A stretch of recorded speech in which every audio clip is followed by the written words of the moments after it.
¿Cómo estás? Quiero compartirte la clase de célula de esta semana. Vamos a estar hablando de Jesús y la ley. Ahí en Mateo 5, como venimos leyendo cada semana, desde el verso 17 hasta el 20, dice: no penséis que he venido para abrogar la ley o los profetas. No he venido para abrogar, sino para cumplir.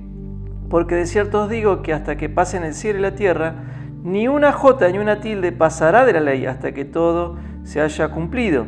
De manera que cualquiera que quebrare uno de estos mandamientos muy pequeños y así enseñe a los hombres muy pequeños será llamado en el reino de los cielos.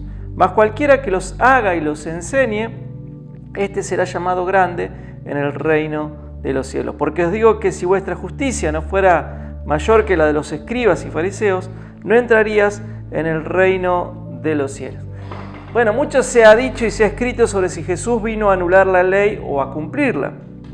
Y el apóstol Pablo pareciera contribuir a la idea de que la ley es estática y es pesada. No lo vamos a leer para que no sea tan extensa esta clase, pero si quieren ahí leer Romanos 4, 13 al 15, Gálatas 2, 16, Gálatas 3, 13, Pablo habla sobre la ley. Sin embargo, el término hebreo, Torá, que generalmente se traduce como ley, transmite la idea dinámica de enseñanza, instrucción o educación. Ahora, definamos la ley. La ley fue dada como un regalo de parte de Dios al pueblo que había sido liberado de la esclavitud de Egipto. Esto está en Éxodo 19 y 20.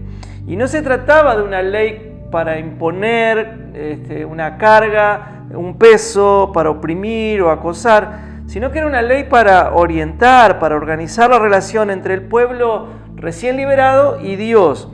El objetivo era producir relaciones de compañerismo, de armonía. Además, la ley contribuía a organizar la vida en la comunidad.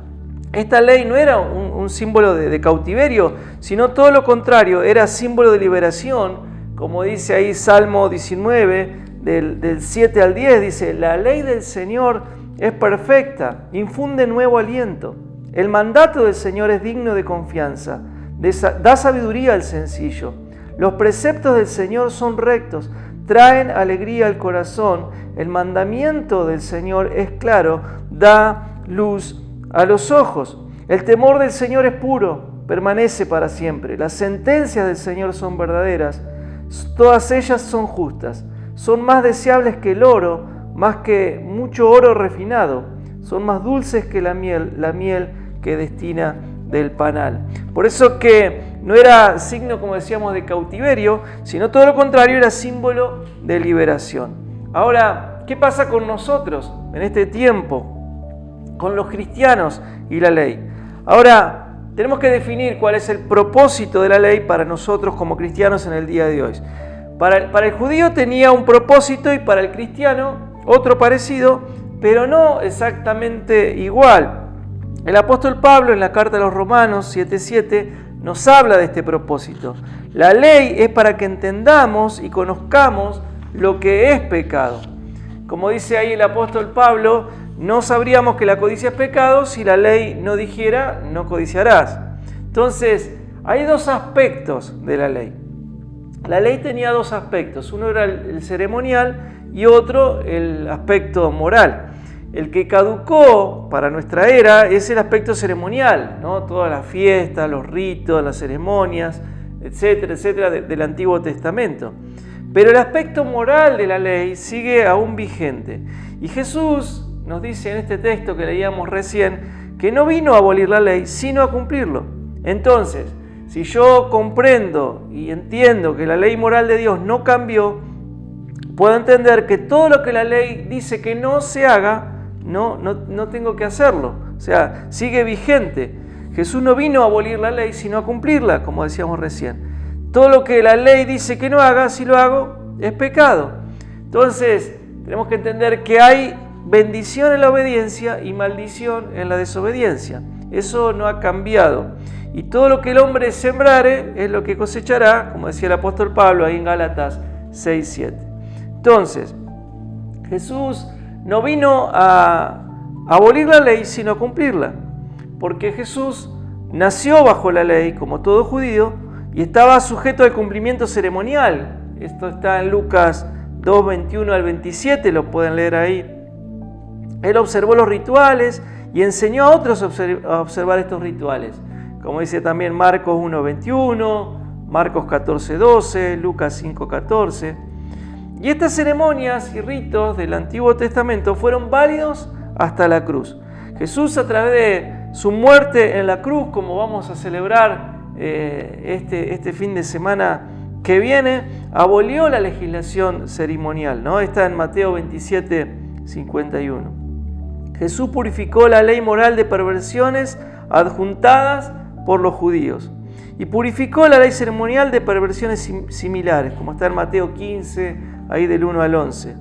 Jesús enseñó que la ley era de autoridad divina, puso a la ley a la altura de sus mismas palabras y como intérprete de la ley, resumió la ley en amor absoluto a Dios y a nuestro prójimo. Este es el mandamiento mayor: amarás a tu Dios con todas tus fuerzas, con toda tu mente, con toda tu alma, y amarás a tu prójimo como a ti mismo. Él cumplió la ley moral obedeciendo a la perfección los mandamientos de Dios, obediencia por la cual se convirtió en la justicia perfecta de los pecadores que no cumplieron con la ley, como dice Mateo 3:15, Romanos 10, 3 y 4 o 2 Corintios 5, 21. Entonces, ¿cuál es el propósito de la ley? El propósito de la ley es que entendamos lo que es pecado, para que eso traiga luz, ¿no? Iluminar la conciencia del ser humano. La ley como modelo de conducta es imposible de cumplir.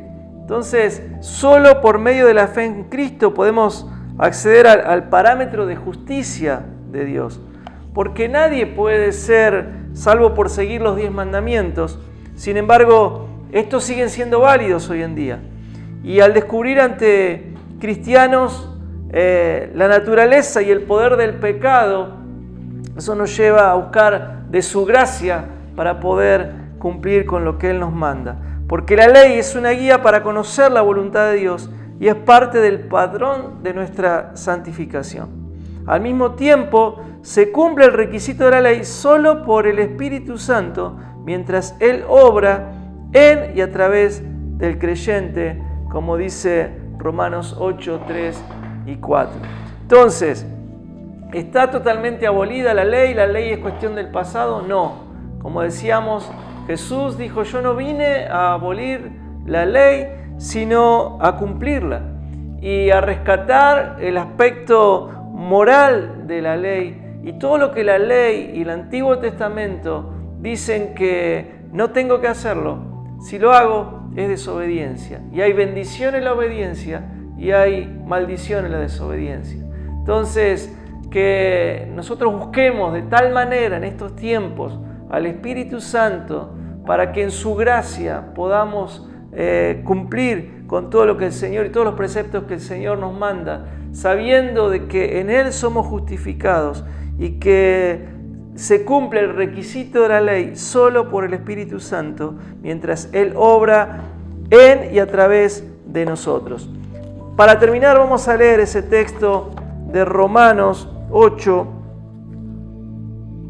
Romanos 8, 3 y 4 dice así: porque lo que era imposible para la ley, por cuanto era débil por la carne, Dios, enviando a su Hijo en semejanza de carne de pecado y a causa del pecado, condenó al pecado en la carne, para que la justicia de la ley se cumpliese en nosotros, que no andamos conforme a la carne, sino conforme al Espíritu.